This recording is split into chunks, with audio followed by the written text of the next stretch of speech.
Good afternoon, everyone. Welcome to this webinar, book discussion on Empires of Eurasia, How Imperial Legacies Shape International Security by Jeffrey Mankoff. Jeffrey Mankoff is a distinguished research fellow at Institute for National Strategic Studies at the National Defense University. Here's the book. Congratulations, Jeff, for this really nicely researched, well-researched book, a comparative study. It's a very interesting comparative perspective on how imperial legacies of Russia, Turkey, now these days we have to start saying Turkey, and Iran and China. Dr. Mankoff makes very interesting comparisons, dissects very interesting sort of contrasts, allows us to survey through the history of these nations, their past, imperial pasts, but more importantly, perhaps for this audience, how that past impacts the foreign policies of these nations today, how they approach international relations, how they approach the international system, how they manage conflicts around their borders, within or across the border in neighboring nations, and how those are also related to some of the ethnicity questions and regime structure, etc. So Jeffrey, thank you very much for joining us, and congratulations again on the book. I want to ask you my first question. How did you come up with this idea? Why did you decide to write a book on this topic? And then what is the main kind of argument in this book? Instead of me telling the audience, I think it's better for you to explain it, and then I'll have some questions for you. Thank you. Okay, great. Thanks, Kadir, and thanks, SETA, for hosting this event, and thanks to all our participants today. As far as how the book came about, it was the result of some conversations that I had when I was in my previous job at the Center for Strategic and International Studies here in Washington, with the late Zbigniew Brzezinski, who was affiliated with CSIS and who had long been interested in kind of the long sweep of history, and who was getting on with this idea that the idea of empire continued to matter. And of course, Brzezinski famously argued about Ukraine, that without Ukraine, Russia ceases to be an empire. That it is, a territorially bounded, if not nation state, then at least something like it. And so, whether or not Russia controls Ukraine has this really enormous strategic significance. And in thinking about it and having some of these conversations, we realized that, of course, Russia is not the only post-imperial state in the world, and even in the Eurasian landmass, which is sort of my area of specialization. And so in the course of some of these conversations with Dr. Brzezinski and with Dr. John Hamre, who's the president of CSIS, we talked about this a lot, decided that the best way to explore this topic was to write a book about it. And these conversations were happening in 2015, 2016. So this was in the wake of the first Russian invasion of Ukraine. It was with the upsurge of violence in Syria, with the foreign powers, Russia, but also Turkey and Iran intervening in Syria. It was around the time that worries about China's potential use of military force against Taiwan and in the South China Sea was heating up. So it was a time when there really seemed to be this kind of resurgence of imperial behavior on the part of states that were themselves once the core of old empires. And that was kind of the foundation for the book. In terms of what the argument is, I guess, would say that if you look at these four states, both their internal construction and their foreign policy orientation is shaped by the fact that they emerged out of the collapse of these imperial structures, which all happened in a pretty short period of time in the early 20th century. And in at least 3 of these 4 states, so Turkey, Iran, and China, you had leaders in the early 20th century who wanted to kind of do away with the imperial legacy, who wanted to create territorially bounded nation states with a single nation inhabiting this territory. And so they pushed for linguistic, cultural, religious assimilation. They pulled back from their engagement outside of their borders, and they really focused on kind of nation and state building at home. Russia was in a slightly different place because with the creation of the Soviet Union, on the one hand, there was a lot of anti-imperial rhetoric. But on the other hand, if you look at Soviet foreign policy, really from the very beginning, it continued to have this imperial mindset in the sense that it sought to expand borders, intervene outside of its territory, conquer other states and other peoples. And this aspiration led to the invasion of Poland during the Russian Civil War. When that was defeated, there was this period under Stalin, the emphasis on building what was called socialism in one country, so kind of downplaying some of these imperial aspirations. But then with the Second World War, we see them take off again. And the Second World War, of course, sees the Molotov-Ribbentrop Pact, the Soviet Union taking over the eastern part of Poland. And then at the end of the Second World War, advancing its forces well into the heart of Europe and kind of creating this outer empire that goes all the way to the Elbe in Berlin.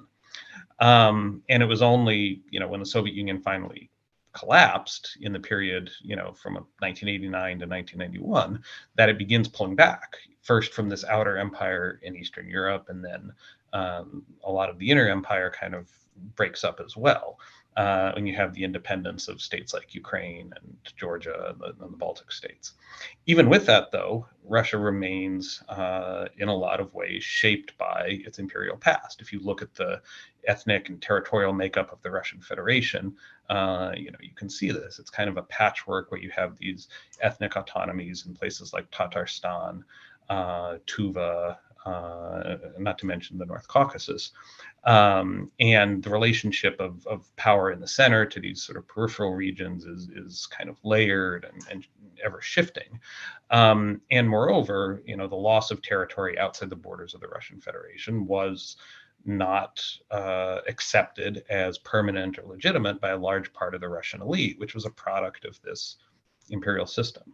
So ever since 1991, there's been this kind of push to regain elements of this empire on the part of the Russian political system. And of course, this has become much more pronounced, much more overt, just in the last couple of months with a full-scale invasion of Ukraine. But we've seen elements of this approach, particularly in the post-Soviet region, really going back to just a couple of years after the collapse of the USSR in the first place.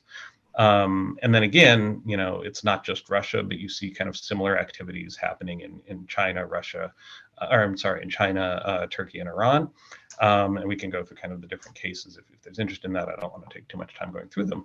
But there is this kind of sense in all 4 of these states that in their current incarnations, they are the successors to these empires, that the imperial past provides a source of legitimacy. It also provides a vision for kind of the legitimate territorial extent of what these states should be, and it provides a sense of grandeur, a sense that these aren't just normal states like other states, that they have some kind of special status and special role that they are seeking in various ways to reassert. Thank you for that, Jeffrey. So let me start with a little bit of a pushback, if I may.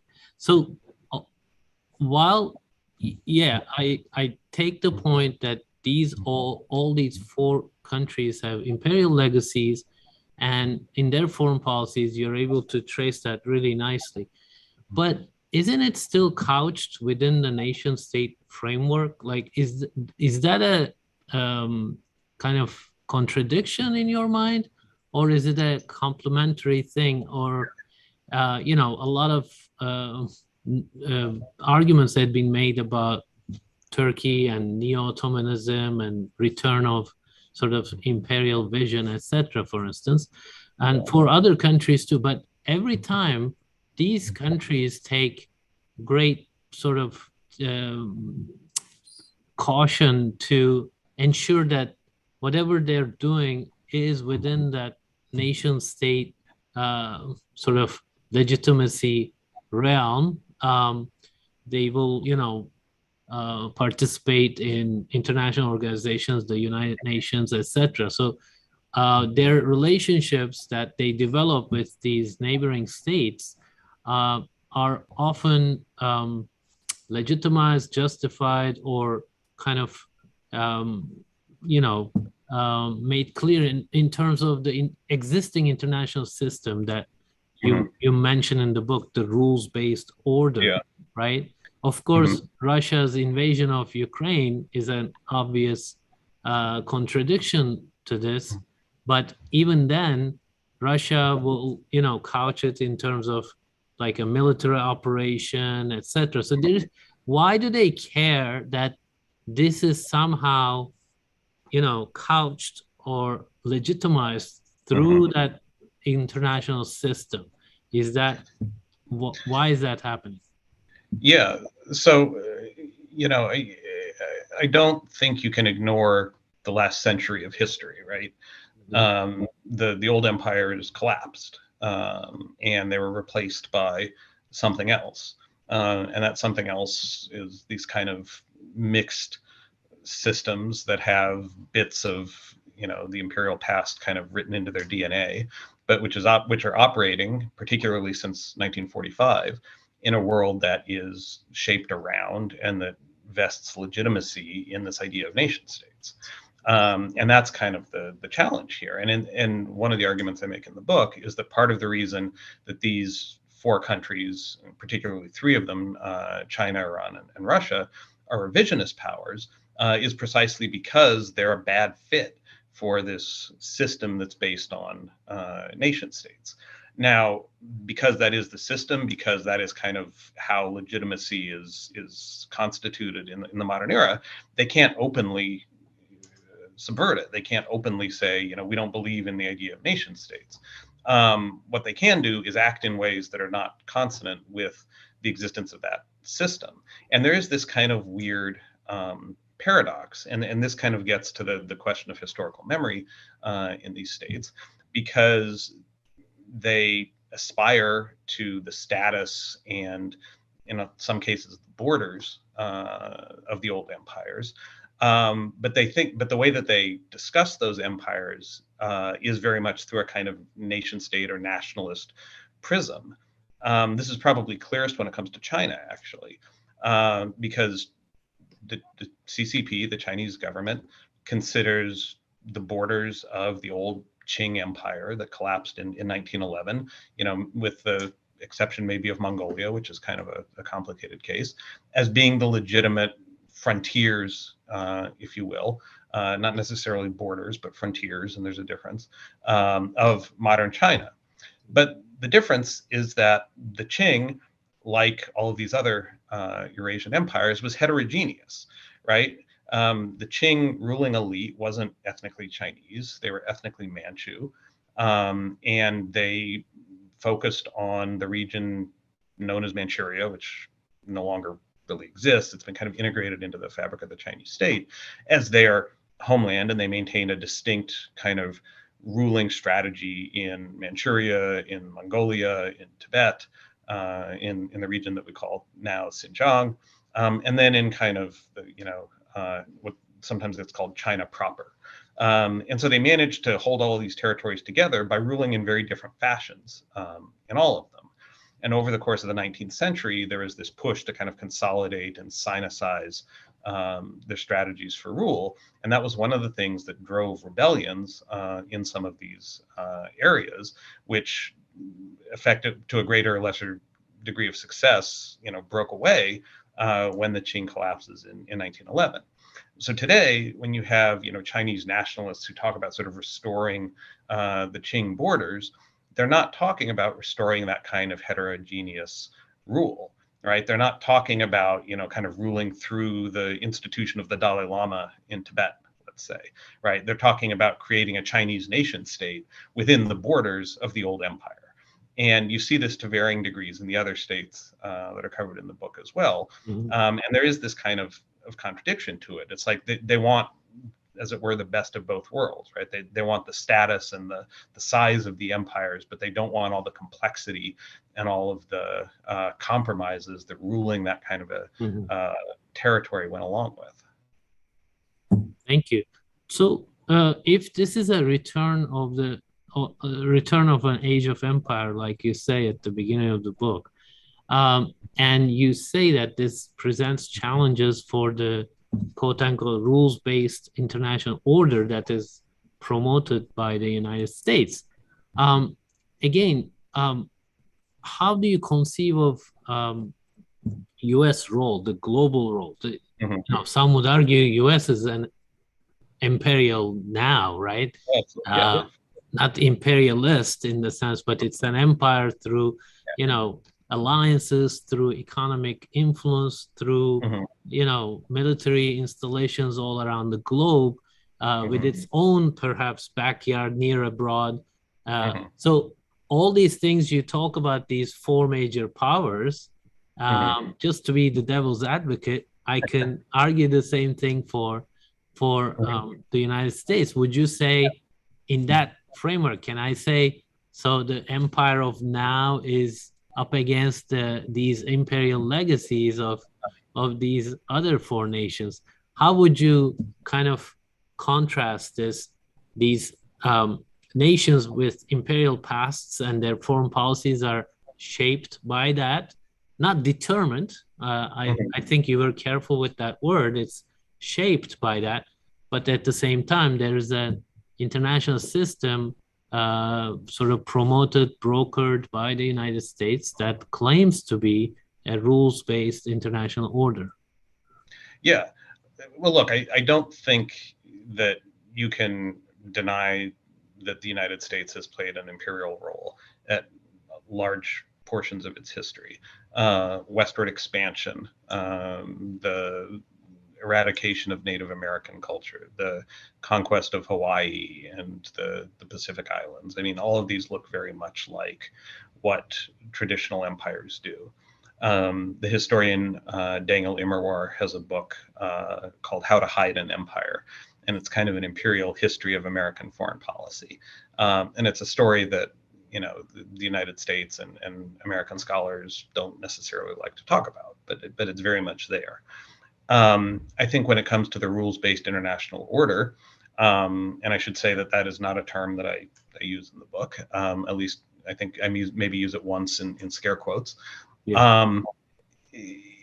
That is based on a set of principles that were largely consolidated at the end of the Cold War, and that were organized largely by the United States and largely as a means of securing its own influence within the international system.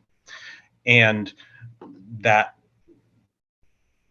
there's a tension, I guess, between the rules themselves and the influence of the United States, which is at the center of that system. The US advanced these rules because it thought that these rules would help secure its influence within the system.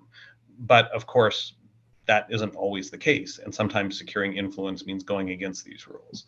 And I guess if you were to be cynical about it, you could say that the position of the United States government, and I should also add here that I am speaking in my personal capacity and that none of my remarks, reflect the views of the Department of Defense, National Defense University, or the US government, that at times, the US can act in ways that are at odds with the rules of the system that it claims to uphold. And that, I think, is just a reality. But for the US, when other states similarly act in ways that are not consonant with those rules, it poses a problem, in part because, even despite the violations, I think the US in general believes that these rules are valuable for the kind of world that they create. but also because, when other countries are violating them, then that is a challenge not just to the rules per se, but also to U.S. influence within the system. Yeah. So would you say then sort of Cold War was rather an exceptional period in that remark that kind of put gave these countries a sort of break from searching for their imperial souls or pasts or legacies, where you had to be in one camp or the other, or you had to be a third. So how do you think Cold War impacted these legacies, the practice of these imperial legacies, or reformulation of these legacies? Yeah, that's a really good question, and I think it differs a little bit among the cases here. So, for Turkey and Iran, which were sort of medium-sized powers that were being buffeted by the interactions of the larger states in this Cold War context, I think the way you described it is pretty accurate. That they were forced to kind of trim their sails in terms of their external engagements in order to secure themselves in a very competitive, dangerous system. And in part, that meant also focusing on internal unity. Both Turkey and Iran were very worried about internal fractures and how diversity, ethnic minorities could be used in this superpower competition as a way of destabilizing them. And so in both countries, you really had this emphasis on unity, on building national unity, on creating sort of national mythology as a way of internal consolidation. China is kind of a borderline case, I think, where you had elements of that, but especially after the takeover by the CCP in 1949, that kind of competes with this desire to play a larger role, to break away from Soviet tutelage after a while, and to sort of reposition China as a global power. Now, in doing that, it's not so much the legacy of the Qing, let's say, that Mao and the CCP are pursuing. I think they have an imperial vision of China, but it's not necessarily shaped by trying to restore the borders of the Qing Empire. It is kind of focused on positioning China at the center of an alternative regional and possibly global order, really kind of pivoting to the non-aligned world, offering, an ideological alternative to the Soviet model after de-Stalinization sets in. But, so playing a quasi-imperial role, but one that is less directly tied to the Qing legacy. And then in the Soviet Union, I do think that of the four cases I discuss in the book, the Soviet Union / Russia is the one that remained the most sort of overtly imperial. And again, we have this period of imperial expansion that goes on up through the end of the Second World War. And then, maybe you could argue 1979 and the invasion of Afghanistan was motivated by kind of similar considerations. But during the second half of the Soviet era, especially in the 60s, 70s, and 80s, I think there's what my mentor Paul Kennedy talked about as imperial overstretch. The Soviet Union is overcommitted in so many of these places, and instead of pushing outward and trying to incorporate new territories, it's fighting this kind of rearguard action to hold on to what it has. And you see this in all of the interventions that it undertakes to put down rebellions or revolts in Eastern Europe, in Hungary in 1956, in Czechoslovakia in 1968, and then dealing with solidarity in Poland in the 1980s. So I think there is this kind of effort at sort of imperial management, but just given the realities of power and the fact that the Soviet Union, certainly by the 70s, is clearly falling behind economically and militarily vis-a-vis the West, it's not in a position to pursue some of these more expansive ideas of empire. Jeffrey, so when you talk about imperial legacies for these nations, perhaps I would like to remind the sort of audiences that you don't say this only as, you don't list it as an advantage all the time, right? Yeah. What are the disadvantages, contradictions that it creates, challenges it creates for these states, while their vision, their imagination could be much larger than their sort of national borders, right. And that could be a good thing in terms of developing relations, exerting influence, playing a larger role in the international system. But at the same time, it can create sort of hazards or disadvantages, strategic retreats. You mentioned one thing about imperial overreach. Can you give us a couple of examples of the difficulties this brings along with it? Sure. I mean, I think we can look at the war in Ukraine as being, one of these. I think Russia and the Russian leadership and Vladimir Putin in particular has been completely unable to grapple with the idea of Ukrainianness, of a separate Ukrainian identity and the reality of a Ukrainian nation and a Ukrainian state. And so Russia's relationship to Ukraine remains fundamentally imperial. But most Ukrainians, and I would argue even fewer Ukrainians since February 24th, view the relationship in those terms. And it's become clear that Ukrainians don't want to live under Russian suzerainty or hegemony, and are willing to fight to maintain their independence. And so Russia seems now to have, decided that the only way that it's going to kind of maintain power and influence in Ukraine is through direct military intervention. And of course, we see the tragedy that is unleashing. I think even, outside that extreme case, you can make the argument, one, that this kind of imperial mindset creates problems with neighboring states that don't have a desire to be brought back under the rule of an imperial hegemon. Look at the resistance to Iranian influence that there is in Iraq, in Lebanon, in Afghanistan, kind of all around the region where Iran is kind of playing this imperial card. And it also creates domestic pressures, especially because empire is expensive. And I mean, this is one of the reasons that the European overseas empires eventually collapsed. Maintaining that kind of imperial rule just was beyond the financial and administrative capacities of these states.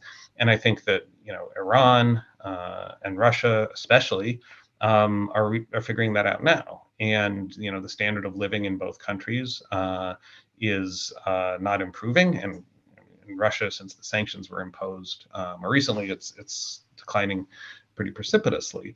But there is this kind of tension between, spending resources to build up the military, to focus on, restoring greatness in the international system, and then focusing on just trying to provide a better life for your citizens. And I think, and maybe this is my American bias here, but that, all of these places would be better off if they focus more on the latter and less on the former.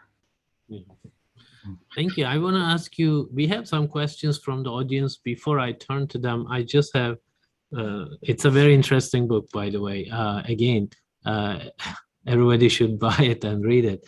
It's a very good comparative study. How do they manage competition among them, right? These are four major powers, middle powers, major powers, with some global role, global aspiration, with imperial legacies, and they border each other. So how do they manage, let's say, frictions among them? Yeah, so the way I talk about it in the book is that there's a tension between kind of the way they approach the problem at the global level and then within their own sort of shared neighborhood. So again, all of these states have in common this imperial DNA, if you want to call it that. And in their interventions abroad are pushing to make what I call in the book a world safe for empire. That is to legitimate the kind of cross-border power projection that all four of them are engaged in. And so they basically accept one another's right and ability to engage in that kind of power projection. But in areas where their interests intersect, the relationship is competitive. And you see this, in a place like Syria, where you've got Russia, Turkey, and Iran, all kind of involved.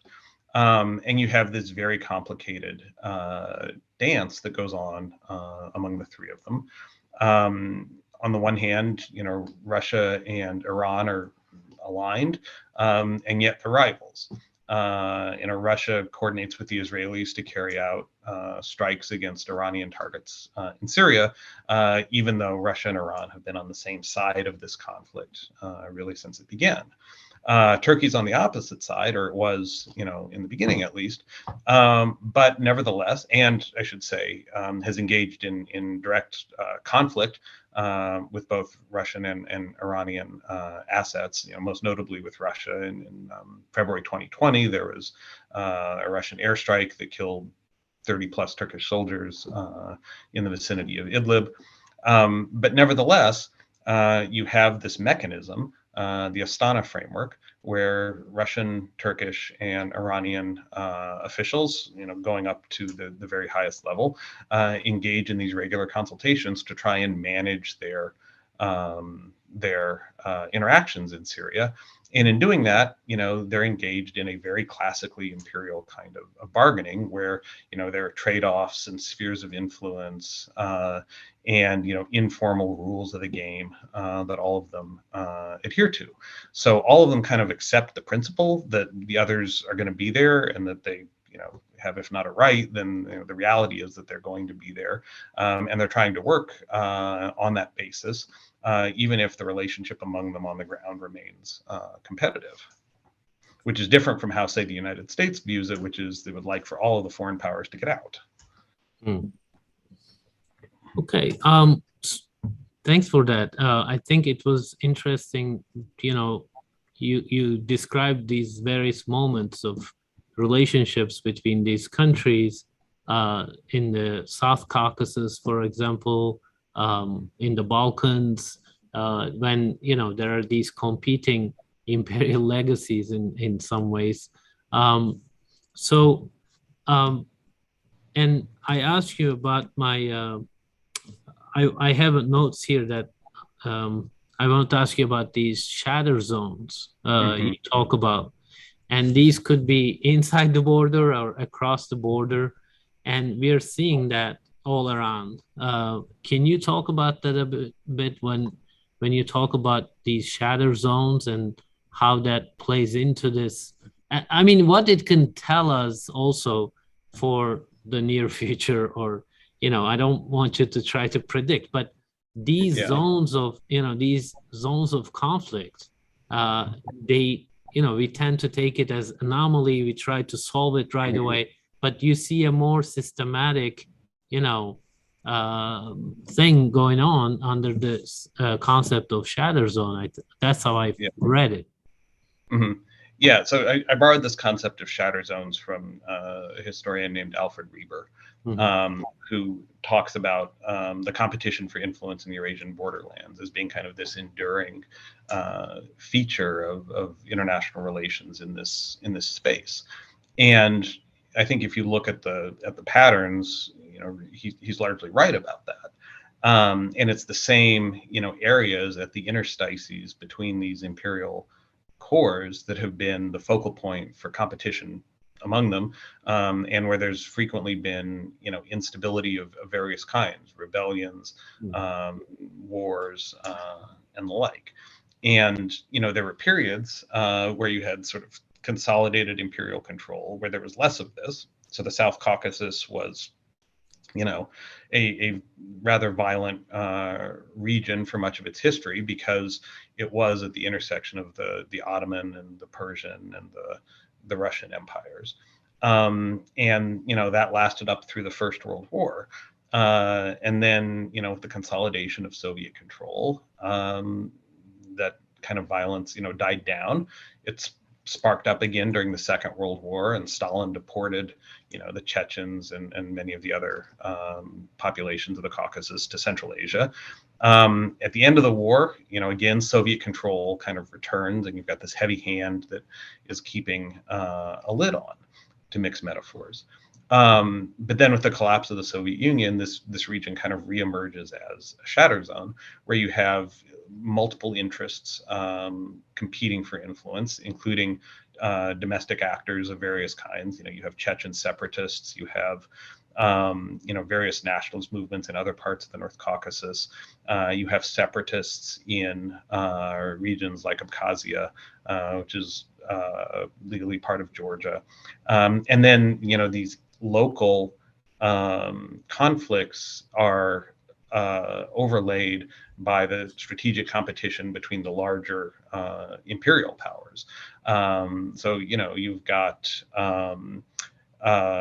Turkey has a connection with the Chechen rebels during the First Chechen War. And then meanwhile, Russia's engaged in its own games with the PKK in Turkey, which is another actor in one of these shatter zones. And you don't have a kind of lasting peace or stability in these regions because of all of these competing interests, competing actors.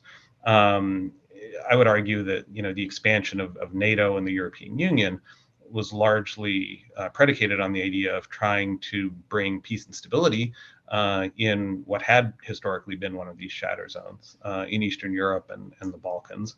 And it had, some success, but it wasn't final. And, today, the areas that remain on the margins of NATO and the EU in the Western Balkans, Ukraine, Moldova, remain very much part of these shatter zones and remain areas where there is instability driven by this combination of internal competition and then overlain by the strategic rivalries of the major players. Your response reminded me why I asked the question in the first place. We often talk about, let's say, frozen conflict. Our memory tends to be 20, 30 years, but right. Your book traces these back and says, okay, Crimea, right? There's a long history there. Caucasus, right. There's a long history. The Middle East for Iran, how it plays a role in Iraq. That has a long history.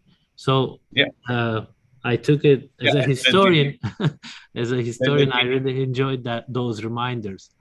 I was going to say that the Ottomans and the Safavids were fighting over Iraq in the 16th century. Yeah, exactly. And the frontiers of control shifted back and forth. And again with the Caucasus, right? I mean, there was a long rebellion against the imposition of Russian rule, and you could argue that the instability in the North Caucasus today is driven by many of the same structures and the same factors that contributed to that resistance against the imposition of Russian rule going back to the 18th, 19th centuries. Empire continues. Yes. So there's a question. There are several questions from the audience. Let me take those, and then I might have more questions for you. Michael Kurtzig is asking, has anything changed in the zeal towards empire and imperialism with the history of nuclear weapons? Putin seems to believe that he could use those, something completely crazy but still possible? Question mark.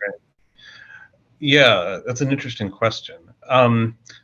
So, I think that there's a whole debate in the field of international relations about the impact of nuclear weapons.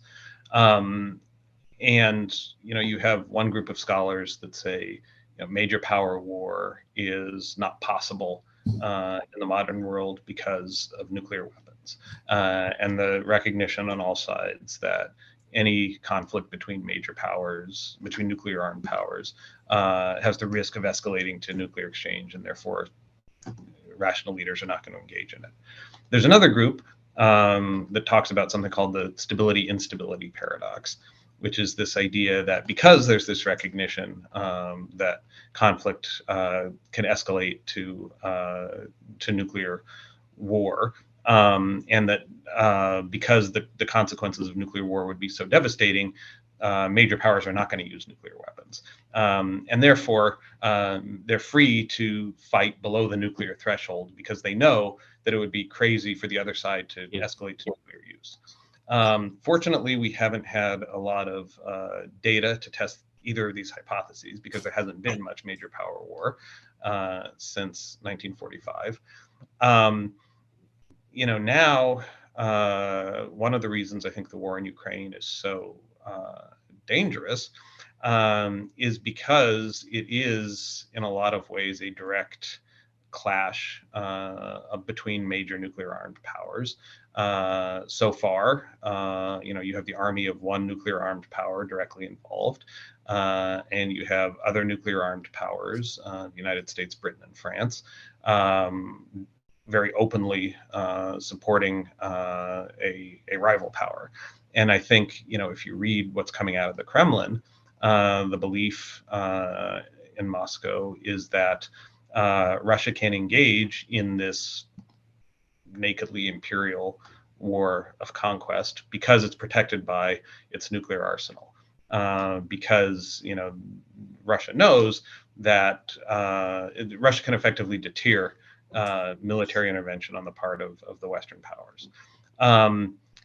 So far, that has held true up to a point. I don't think the Russian leadership anticipated the degree of military support that the U.S. and its allies have given to Ukraine, or the severity of the sanctions that have been imposed.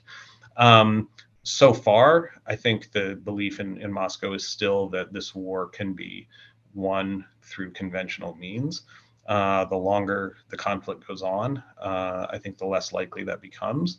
And as it becomes less likely, if the Russian leadership comes to believe that it can't achieve its imperial ends because it's being thwarted by Ukraine and by the West, does it turn to various unconventional tools? You mentioned nuclear weapons, but Russia also has chemical, biological weapons, and it has the ability to escalate horizontally as well.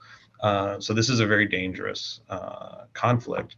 I think the likelihood of it escalating to nuclear use is low, but low isn't the same as zero. Yeah, thank you.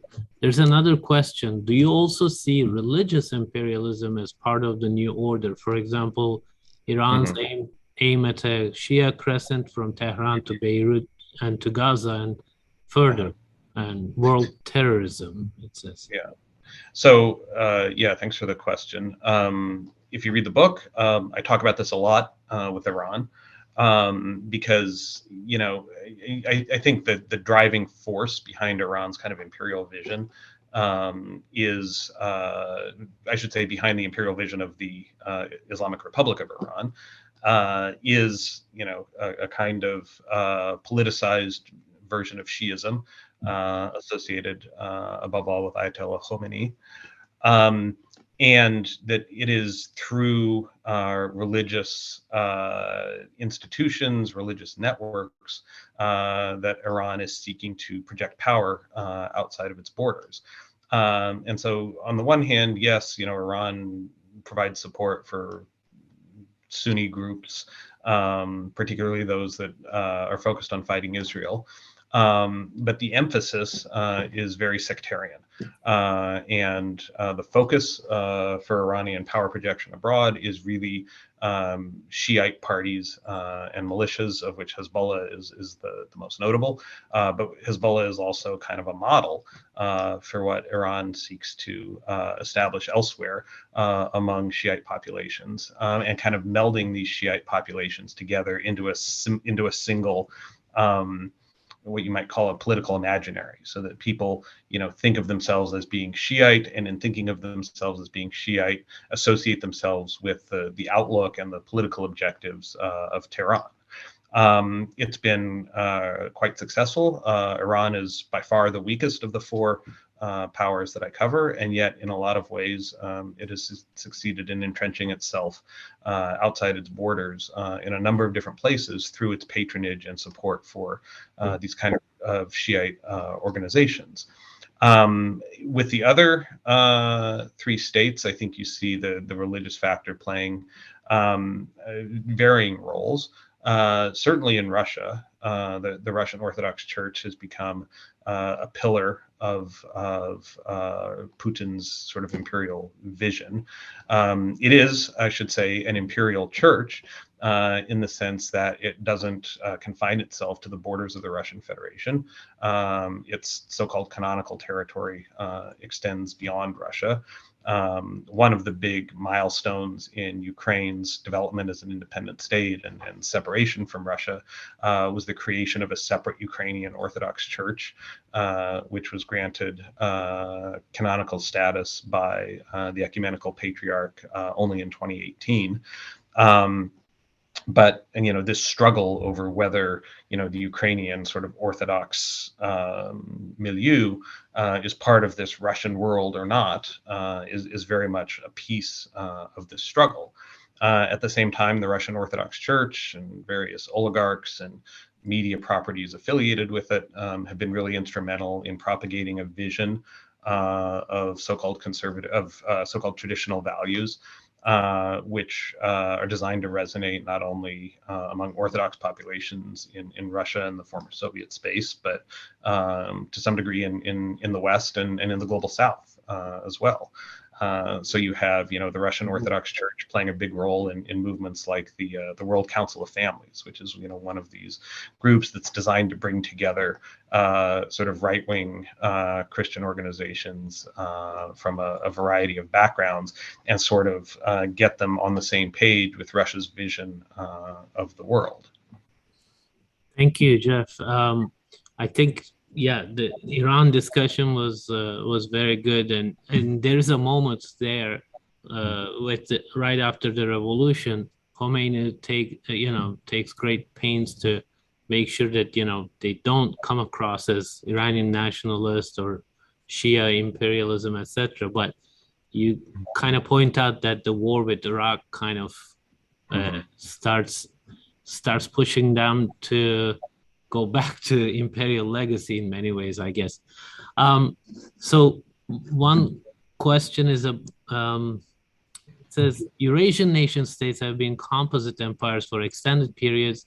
How can other nation states, some of them outcomes of imperial disintegration, sustain their territorial integrity as a rules-based system is gradually eroded? Yeah, this is a challenge. I think up until the current war, Ukraine actually offers a pretty good model for how to do this, which is that, especially since the Maidan 2013, 2014, Ukraine has made a lot of progress in building a sense of civic identity. That is, people identify as Ukrainian, not based on which church they belong to or even which language they speak, but based on the fact that they are citizens of this state, which has focused on providing equality and equal rights for all Ukrainian citizens. And I think this pivot to sort of focusing on civic nationalism or civic patriotism has caught a lot of even fairly sophisticated observers off guard. because there is still a lot of discussion about, discrimination against Russian speakers in Ukraine or whatever it is. And I just don't think that's the case. I don't think that you can sort of map political attitudes in a country like Ukraine on the basis of language. 10 or 15 years ago, 20 years ago, could you do that? Yes. But more and more, I think the success in kind of building this idea of Ukraine as a modern, democratic, social welfare state that provides for all of its citizens, irrespective of their ethnic, linguistic, or religious identity, has been pretty successful.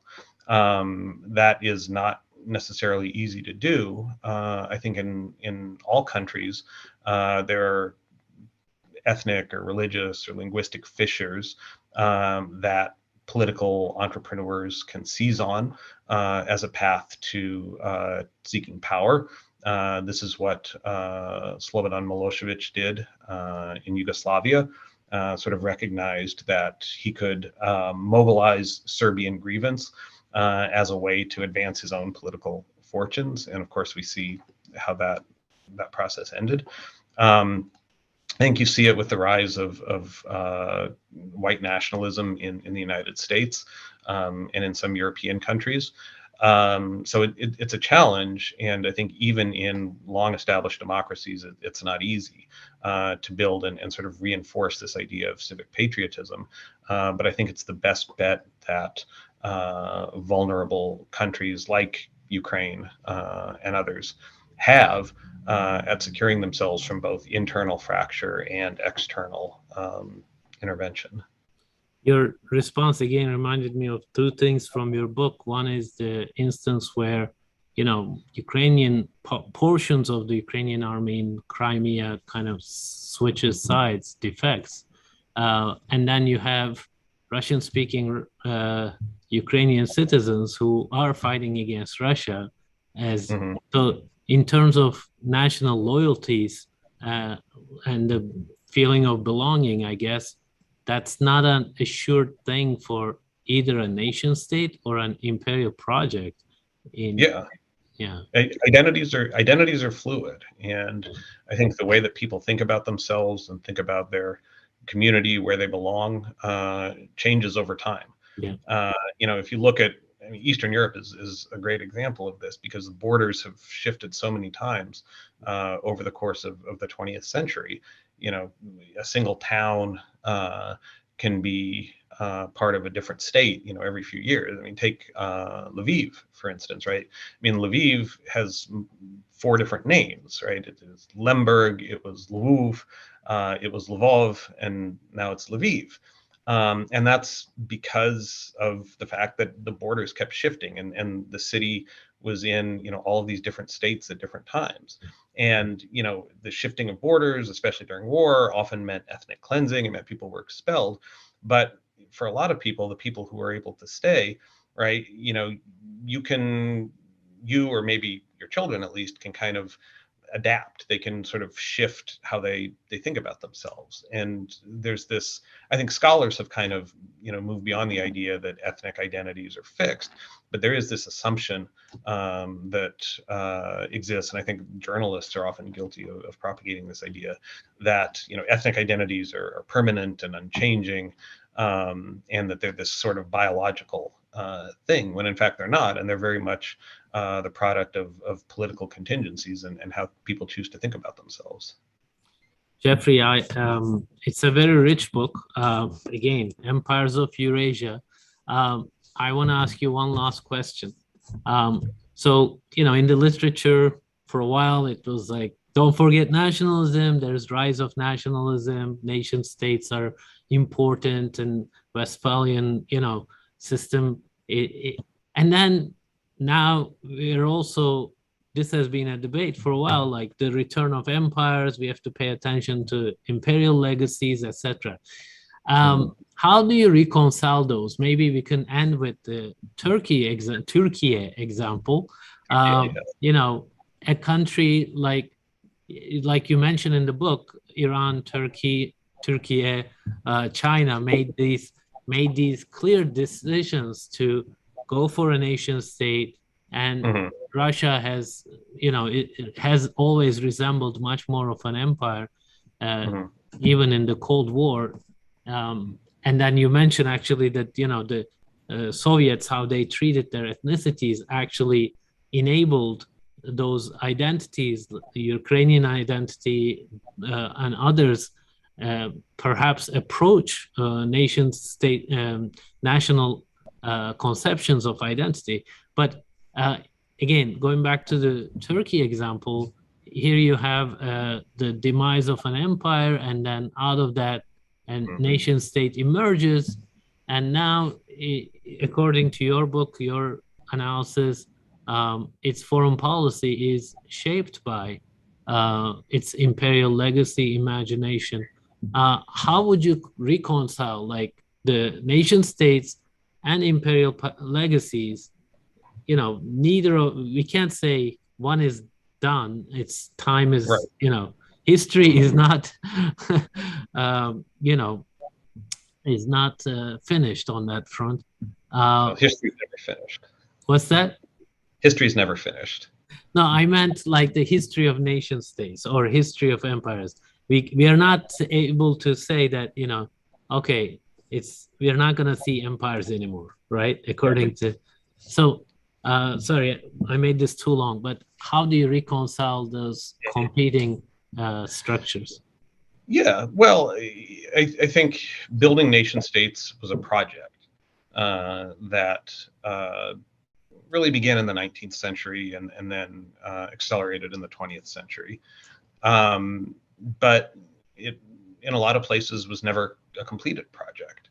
And in especially big, complicated countries like the four that I cover in the book, it was completed to a lesser degree than it was elsewhere. A lot of modern nation states started off as empires or something like them. Um, France, for instance, right? I mean, you used to have, all of these different regions, Burgundians and Catalans and Bretons and all the rest, right? And it was only through sort of a process of conquest and assimilation that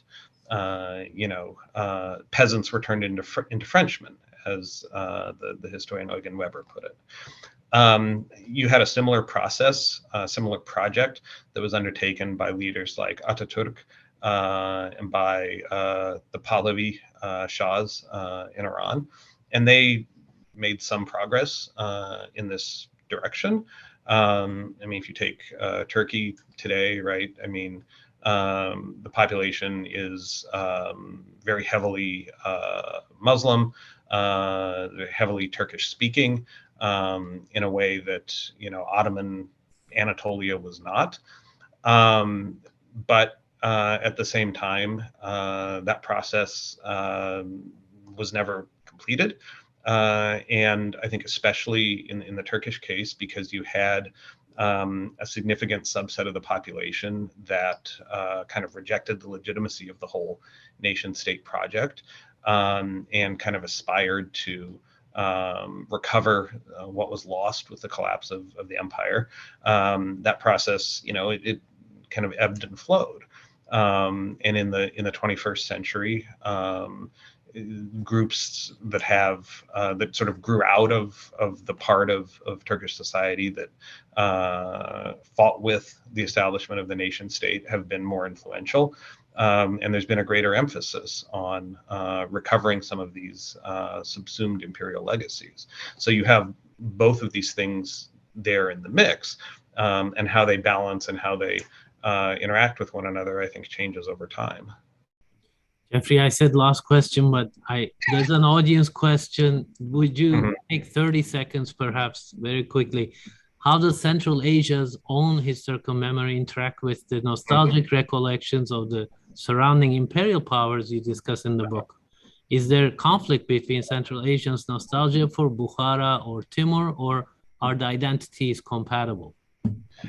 Yeah. So I don't think we can talk about Central Asia as being a single thing, right?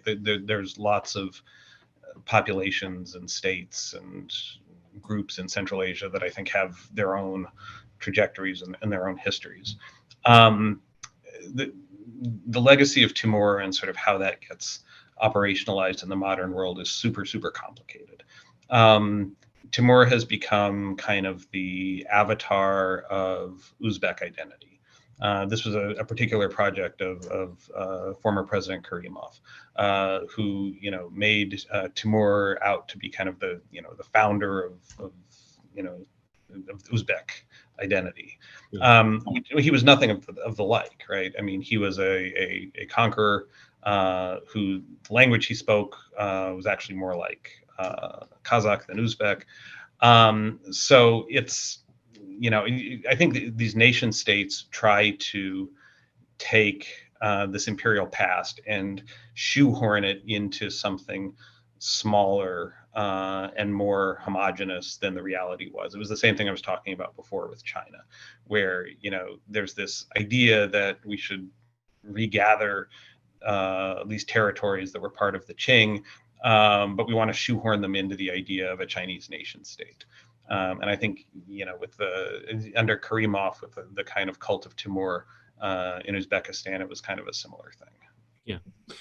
Thank you very much, Jeffrey. I think it's a very nice book, very well researched and well discussed. If you want to trace some of the current conflicts around these nations and understand their history and what it means for these countries, I think it's a great discussion. Jeffrey, thank you very much for this book talk. I want to thank our audience and those who followed us on social media as well. Hope to see you all on another occasion. Congratulations again, Jeffrey. Thanks. Thank you, Kadir, and thanks to everybody who joined us today. Thanks. Bye-bye.